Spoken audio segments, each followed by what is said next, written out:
இன்றைக்கி பார்த்திங்கன்னா நிறைய பேர்த்துக்கு நிறைய பிரச்சனைகள் இருக்குது. எல்லாருமே வந்து ஹாஸ்பிட்டல் கம்பல்சரி போயிட்டுருக்கோம். ஏதாவது ஒரு பிரச்சனை இருக்குது. ஒரு சளி பிடிச்சதுன்னா ஹாஸ்பிட்டல் போகிறோம், காய்ச்சல் வந்துச்சுன்னா ஹாஸ்பிட்டல் போகிறோம், சுகரு, பிளட் ப்ரெஷரு, இந்த மாதிரி எல்லாமே ஹாஸ்பிட்டல் இல்லாமல் நம்ம மனித வாழ்க்கையே கிடையாது. முன்னாடிலாம் ஹாஸ்பிட்டல் வந்து ரொம்ப முடியலை அப்படின்னா தான் கூட்டிகிட்டு போவாங்க. நாட்டு வைத்தியம், சித்த வைத்தியம், பாட்டி வைத்தியம், கை வைத்தியம் அப்படின்னு சொல்லி ஏதாவது ஒன்று சளி பிடிச்சா கூட இப்போல்லாம் லைட்டாக காய்ச்சடிக்குதா உடனே ஹாஸ்பிட்டல் கூப்பிட்டு போயிடுறாங்க. முன்னாடிலாம் பார்த்தீங்கன்னா ரசம் வச்சு கொடுப்பாங்க. கோழி ரசம் சொல்லி நாட்டுக்கோழி, அந்த வெடைக்கோழி, முட்டை விடுற கோழியாக பார்த்து பிடிச்சிட்டு வந்து ரசம் வச்சு கொடுப்பாங்க. ஒரு 2 நாளில் சரியாயிடும். இப்போ பார்த்தீங்கன்னா லைட்டாக ஃபீவர் அடிச்சதுன்னா நம்ம உடனே என்ன பண்ணுறோம், ஹாஸ்பிட்டல் கூப்பிட்டு போயிடும். அதுதான் நம்ம பண்ணுற பெரிய தப்பு. ஏற்கனவே நம்ம வீடியோவில் சொல்லியிருக்க மாதிரி பார்த்தீங்கன்னா ஒரு விஷயத்தை வந்து நம்ம ரிலீஸ் பண்ணி விட்டுட்டோம். நம்ம உடம்புக்கு ஏதாவது ஒரு உபாதைகள் வருது அப்படின்னா அதை விட்டோம் அப்படின்னா மருந்து சாப்பிட்டா 7 நாள் சாப்பிடலன்னா 1 வாரம் அப்படின்ற மாதிரி ஒரு இது சொல்லுவாங்க. அந்த மாதிரி விட்டுடும் அப்படின்னா அதுவே ஆட்டோமேட்டிக்காக க்யூர் ஆயிரும். இப்போ எனக்கே பார்த்தீங்கன்னா சளி பிடிச்சிருந்துச்சு. நானும் துளசி சாப்பிட்டேன், இந்த மாதிரி இது சாப்பிட்டேன், நாட்டு வைத்திய இதில் தான் சாப்பிட்டேன். 1 வாரத்தில் இப்போ சரியாக போச்சு. இப்போ நான் ஹாஸ்பிட்டல் போய் இந்த மாதிரி பண்ணியிருந்தால் என்ன ஆகும்னா க்யூர் ஆகிருக்கும் 2 டேஸில். ஆனால் அந்த சளி பூரா உள்ளேயே அடைச்சிட்டு அது புதுசாக ஏதாவது ஒரு வியாதியை உருவாக்கும். அப்போ இப்படி தான் நம்ம ஒவ்வொன்றுக்கும் நம்ம ஹாஸ்பிட்டலில் போயிட்டு ஒரு சளி பிடிச்சா ஒரு இன்ஜெக்ஷன் போட்டுறோம், காய்ச்சல் அடித்தா ஒரு இன்ஜெக்ஷன் போட்டுரும். அப்போ ஒவ்வொன்றுக்கும் பிளட் ப்ரெஷர் வருதா, பிளட்டுக்கு மாத்திரை எடுத்துரும். 1 mgலேருந்து 2 mg, 5 mg. ஸோ இப்படியே நம்ம இன்க்ரீஸ் ஆகி கடைசியில் பார்த்திங்கன்னா ஒரு லெவலுக்கு மேலே நமக்கு அந்த நோய்க்கு மாத்திரையே இல்லை அப்படின்ற இதுக்கப்புறம் தான் நம்ம ஒன்று இறந்து போயிடுவோம். இல்லை அப்படின்னா அடுத்த சித்த வைத்தியத்தில் போவோம். அப்போ தான் இதை சாப்பிட்லாம், அதை சாப்பிட்லாம், இதை சாப்பிட்டா ஆவாரம்பூ டீ வச்சு குடிக்கலாம், ஆவாரம்பூ பொடி பண்ணி அந்த இதை ஒவ்வொரு ஸ்பூன் சாப்பிட்லாம். ஸோ இப்படின்றத அந்த டைமில் தான் நமக்கு சொல்கிறாங்க யாராவது. ஹாஸ்பிட்டல் போகிற வரைக்கும் நம்மளும் யாருக்கிட்டையும் சொல்ல மாட்டோம், வெளியில் சொல்ல மாட்டோம் எந்த பிரச்சனையும் இருக்குது. இப்போ இந்த மாதிரி ஹாஸ்பிட்டல் போய் 1 mg, 2 mg, 5 mg, 10 mg இந்த மாதிரி டேப்லெட் இன்க்ரீஸ் ஆகிட்டே இருக்கும். ஒரு மாதம், ஒரு 6 மாதம் போவோம். 1 mgல டேப்லெட் எழுதி கொடுத்துருப்பாங்க. அடுத்து அதை சாப்பிட்டு நம்ம உடம்பு அதுக்கு அடுத்த ஸ்டேஜுக்கு போயிடும். அந்த 1 mg தாங்காது. அப்புறம் டாக்டர்கிட்ட போனால் எனக்கு இன்னும் சரியாகல சார் அப்படின்னு சொன்னோம்னா அடுத்தது எழுதி கொடுப்பாங்க. அப்போ இப்படியே போயிட்டு இருக்கிறதுனால நம்ம ஒரு லெவலுக்கு மேலே போச்சுன்னா நமக்கு மாத்திரையே இல்லை அப்படின்றாங்க. அப்புறம் தான் சுகராக இருந்தால் இந்த விரல் எடுக்கணும், கால் எடுக்கணும், கை எடுக்கணும். ஸோ இந்த மாதிரி இதெல்லாம் வருது.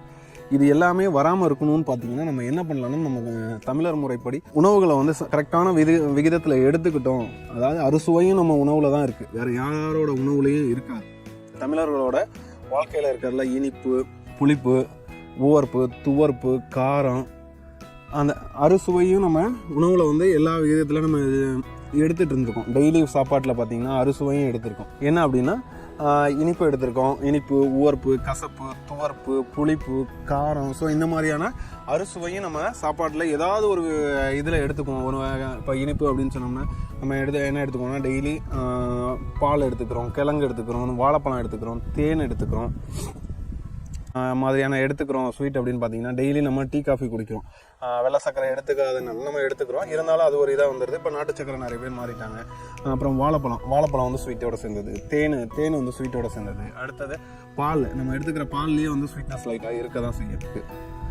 அதுக்கு அடுத்தது பார்த்திங்கன்னா உவர்ப்பு பார்த்திங்கன்னா உவர்ப்புனா என்ன சொல்லுவாங்க, நம்ம உப்பு வந்து நம்ம சாப்பாட்டில் வந்து அறுசுவைக்கும் வந்து எல்லா சுவையும் எடுத்து கொடுக்கக்கூடியது. அதே மாதிரி நமக்கு செரிமானத்தையும் கரெக்டாக கொடுக்கக்கூடியது. உப்பு இல்லை அப்படின்னு சொன்னால் அந்த சாப்பாடு கண்டிப்பாக வேஸ்ட்டு. உப்புல்லா பண்டம் குப்பையில். உப்பு இருந்தால் தான் வந்து அறுசுவையும் எடுத்து கொடுக்கும். நீங்கள் அதே மாதிரி அடுத்தது பார்த்தீங்கன்னா கசப்புனாவே உங்களுக்கு எல்லாத்துக்குமே தெரியும். எடுத்தோடனே கசப்பு அப்படின்னா என்ன சொல்லுவாங்க, பாவக்காய் தான். நமக்கு ஞாபகத்துக்கு வர்றதே பாவக்காய் தான். அதுக்கு அடுத்தது பார்த்தீங்கன்னா இந்த கீரை, வெந்தயக்கீரை, இந்த மாதிரி இருக்குது. அதே மாதிரி துவர்ப்பு அப்படின்னா உங்களுக்கு என்ன தெரியும், நம்ம துவர்ப்புல என்னென்ன சாப்பிட்ருக்கோம், உங்களுக்கு என்ன தெரியும்னு சொல்லுங்கள். துவர்ப்பில் எனக்கு தெரிஞ்சதை நான் சொல்கிறேன். துவர்ப்பில் பார்த்தீங்கன்னா நம்ம கொடுக்காப்புளி, நம்ம சாப்பிட்ற அந்த கொடுக்காப்புளி அது பார்த்திங்கன்னா துவர்ப்பாக தான் இருக்கும். அதே மாதிரி பார்த்திங்கன்னா வாழைப்பூ, நம்ம வீட்டில் செஞ்சு சாப்பிட்ற பொரியல் வந்து வாழைப்பூ, அதுவும் நம்ம சாப்பாட்டில் சேர்த்துக்கூடியது. ஆனால் இதெல்லாம் வந்து அடிக்கடி சேர்த்துக்கூடியது.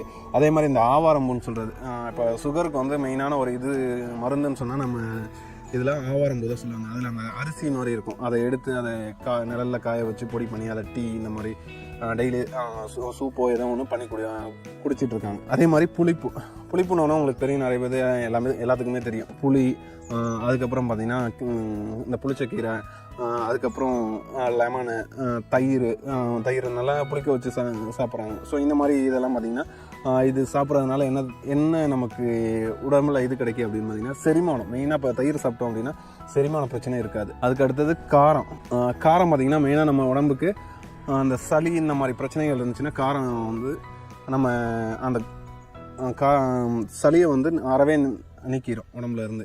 என்னன்னா நம்ம மிளகு எடுத்துக்கும்.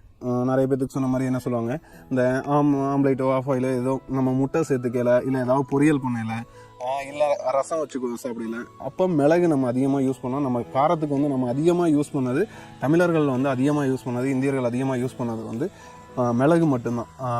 மிளகான்றது வந்து மேற்கத்திய நாடுகள்ல இருந்து நமக்கு வந்தது தான், அது இங்கே வந்தது தான் இந்தியாவுக்கு. சாப்பாட்டில் வந்து அறுசுவையும் நம்ம சேர்த்துக்குவோம். உங்களுக்கும் இதில் நான் சொன்னது என்ன பிடிச்சிருக்கு, இதில் வேற ஏதாவது நம்ம விட்டு போயிருந்தாலும் நீங்கள் சொல்லலாம். அறுசுவைக்கும் வேற என்ன எக்ஸாம்பிள் இருக்குது, இனிப்பில் என்ன இருக்குது, காரத்தில் என்ன இருக்குது, இதெல்லாம் நம்ம என்னென்ன செஞ்சு சாப்பிடலாம், என்ன செஞ்சு சாப்பிட்டா என்ன குணமாகும், இந்த மாதிரி விஷயங்கள் உங்களுக்கு தெரிஞ்சால் சொல்லுங்கள்.